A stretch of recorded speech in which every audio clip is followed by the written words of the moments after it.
Hello! Today we're going to look at the science behind the question, can salt cause cancer? Salt, also known as sodium chloride, is about 40% sodium and 60% chloride. It flavors food and is used as a binder and stabilizer. It is also a food preservative, as bacteria can't thrive in the presence of a high amount of salt. The body requires a small amount of sodium to conduct nerve impulses, contract and relax muscles, and maintain the proper balance of water and minerals. However, most people are consuming too much sodium, and that can lead to high blood pressure, heart disease, and stroke. A number of research studies have shown that a higher intake of salt is linked to an increased risk of stomach cancer. Stomach cancer, also known as gastric cancer, is the fifth most common type of cancer and is the third leading cause of cancer-related deaths worldwide. There is evidence that certain high-salt foods are a cause of stomach cancer. Foods preserved by salting, such as meat and fish, and salted preserved vegetables. Research shows that the more people eat of these foods, the greater their chance of developing stomach cancer. This review article, published in 2014, reviewed a number of epidemiological studies and confirmed the co-carcinogenic effect of salt.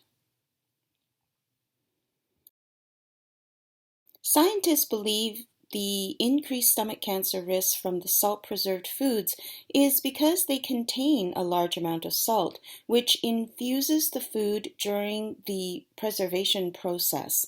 Experimental research has shown that salt damages the stomach lining and causes lesions, which, if left to develop, can become stomach cancer. Importantly, infection with H. pylori bacteria also damages the stomach lining and is made worse by consuming salt. H. pylori infection is relatively common in parts of Asia and is also an independent cause of stomach cancer. Stomach cancer has a chance of cure if caught in the early stages. However, it doesn't typically cause symptoms during the early stages, or the symptoms can be quite vague. Unfortunately, the symptoms also don't usually show up until the cancer is more advanced. In a recent 2021 article published in the journal Frontiers in Nutrition, researchers performed a systemic review and meta-analysis to summarize the strength of the association of salt intake with gastric cancer. They found that high pickled food intake and processed meat intake was associated with an increased risk of gastric cancer. On the other hand, moderate salt intake and miso soup consumption did not result in an increased cancer risk.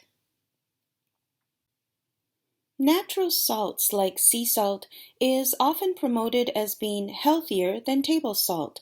While natural salts can be used interestingly in cooking, they have the same basic nutritional value as table salt.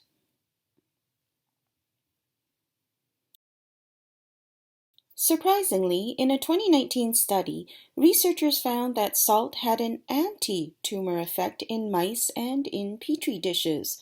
While these results may prove useful for cancer immunotherapy or other treatments in the future, it definitely does not mean we should increase our intake of salt. The research on the potential risk of salt on cancer and other serious issues is much stronger. Salt can be quite difficult to measure because a big part of our salt intake comes from meals in restaurants and processed foods. Recommendations from different organizations seem to vary. The World Cancer Research Fund recommends keeping salt intake below 500 milligrams per day, a level advised by the World Health Organization to fulfill our body's needs without putting us at risk of stomach cancer and other health risks. The AHA recommends 1,500 milligrams and the U.S. Dietary Guidelines 2,300 milligrams. Unfortunately, according to the CDC, Americans consume on average more than 3,400 milligrams per day. Overall, it's a good idea to keep our salt intake to the low side of the recommendations. I hope you found this information to be useful. Give us a like and subscribe to our channel. Thank you.